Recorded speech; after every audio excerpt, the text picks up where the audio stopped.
what is up everybody, and welcome to another video on the channel. Now today, just before the 1.17 update, we're gonna be talking about everything that you can expect and see in the 1.17 update. I do want to say everything on this page right here, as you can see, is not yet released. So it might be changed, it's not yet in the game, but this is everything Minecraft has given us and has basically told about the 1.17 update. So you can basically expect everything to be in the game, but with little tweaks here and there.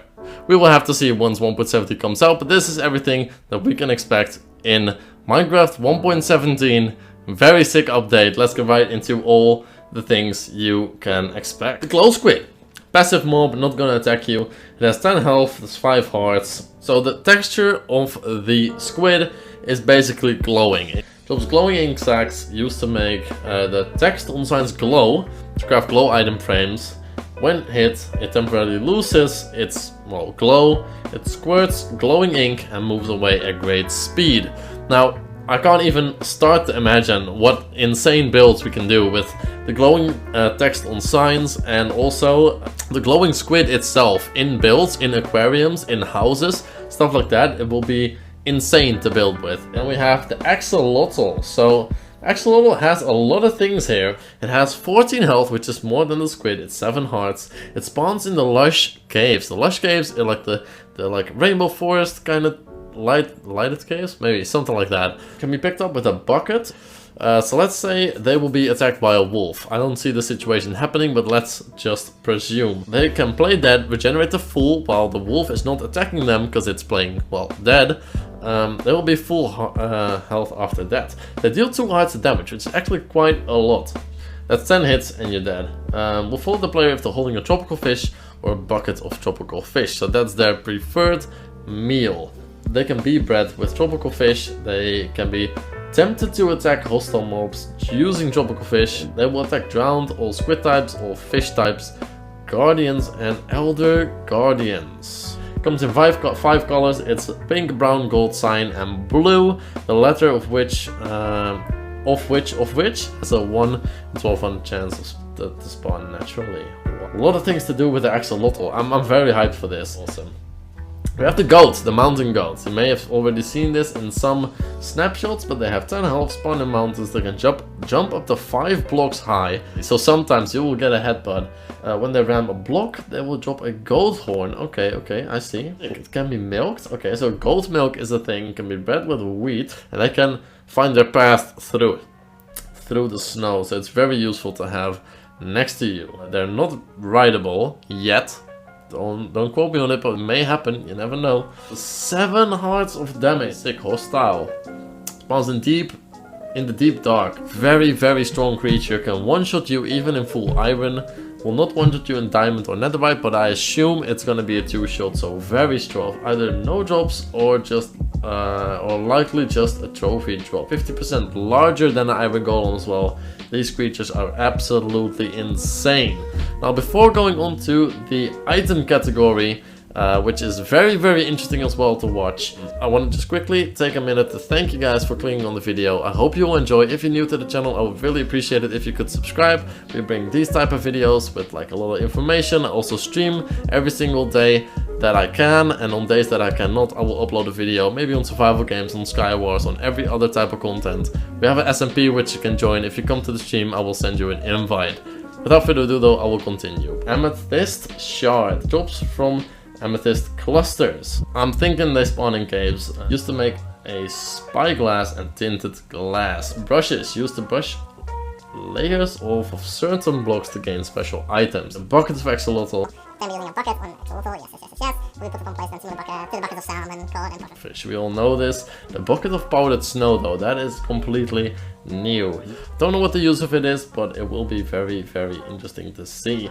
Now this is actually very sick. We got bundles. Used to store multiple types of items in one stack. Very, very sick. The bundles being yet another way to store some items. The ceramic shard gathered by using a brush. Used to decorate clay pots and has different variants. Gonna be building a lot of things with these blocks. I'm very excited. I'm big on building.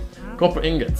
Gathered by smelting copper ore. Used in many crafting recipes, including lightning rods, which sound amazing, and then spyglasses again. So with the nether update, we are getting way more gold than we were before. So now they're taking out the gold from the ground, putting in a copper ingot, which I think is very, very cool and smart. We have glowberries. You can eat them. They emit light and they grow on cave vines. If you ever run out of food, try to find one of the lush caves where the berries glow.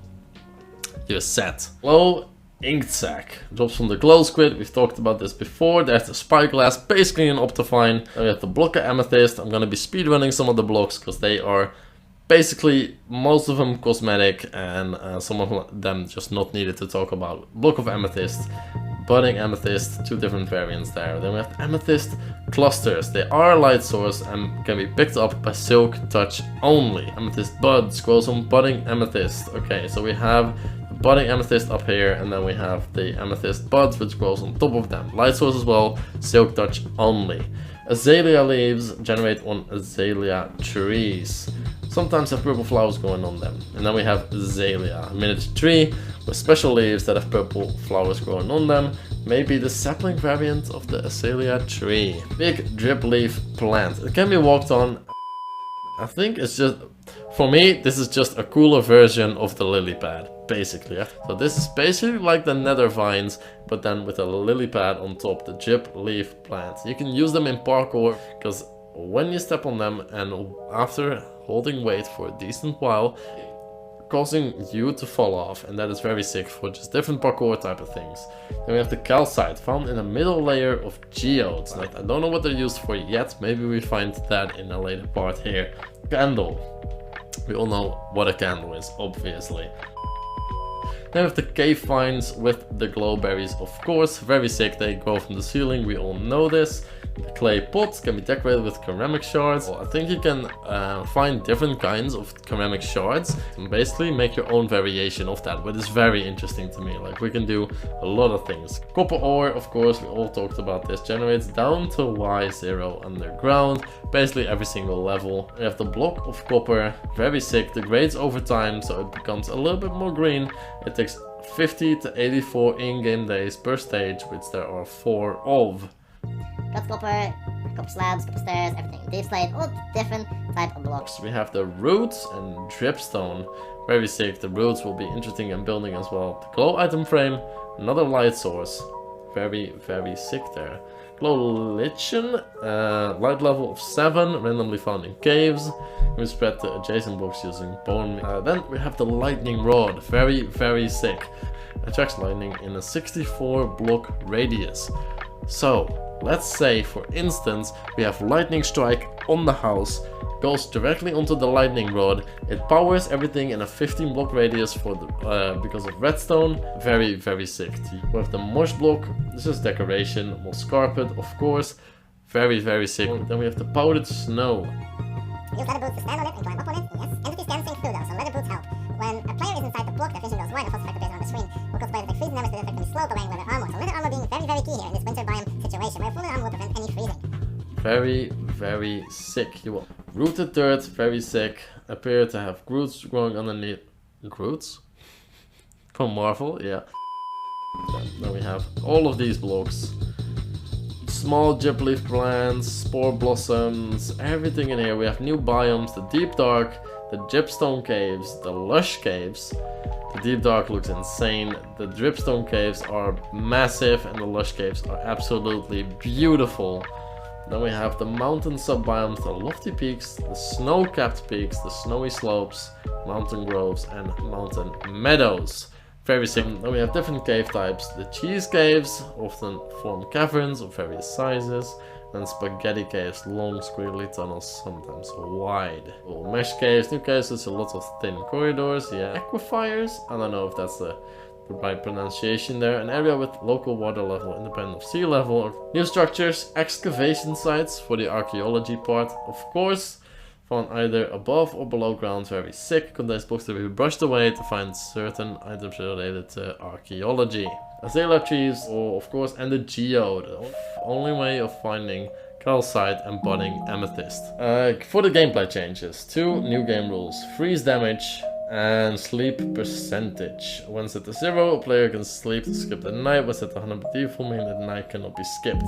When an open shulker is hit by a shulker bullet, it has a chance to create another shulker.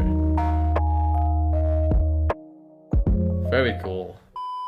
And it is very, very sick. If you have any questions about this, you can ask me in the comments down below. I hope you guys enjoyed this small walkthrough of everything new in 1.17. If you did enjoy, please drop a like and subscribe if you're new. It would really help the channel out.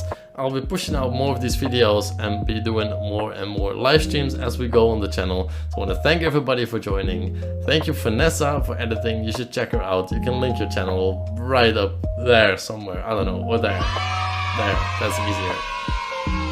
Wherever you want to, Vanessa. But yeah, thank you all for joining. I hope you have a great day, and I'll see you guys in the next one. Peace, guys.